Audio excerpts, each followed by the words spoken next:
fazer o seguinte, vamos levantar nossas bandeiras, nossos cartazes, vamos pra frente do carro de som que a gente vai pegar aqui a Rua da Paz e voltar pela Rua Grande.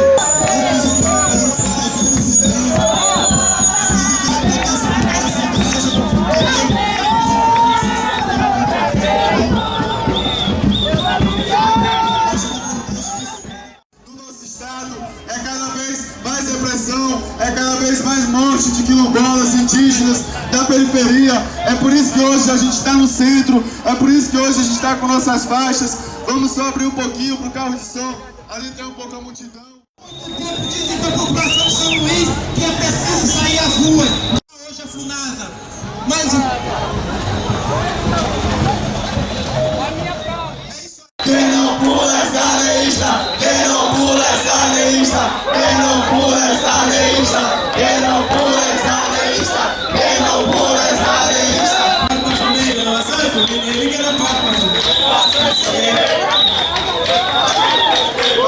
É impossível pagar a alta tarifa do transporte, é impossível que a gente possa ter uma educação de qualidade, pois a Dilma prefere a Copa, a Dilma prefere a Olimpíada, não investe na educação, não investe na saúde. É importante que a gente possa reivindicar isso.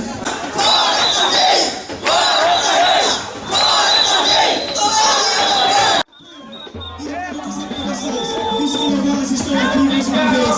Enquanto vem desse unido de um canto por toda a cidade.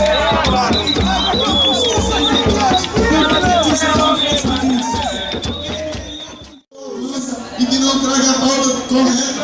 Que não tem saneamento básico e o único braço do Estado que chega na periferia é a força policial. O bairro onde eu moro, que é a Vila Isabel Cafeteira, onde eu fui criado, não tem escola, uma praça e não tem posto de saúde. E quando a gente vem pra rua com essa indignação, a gente vem dizer, basta!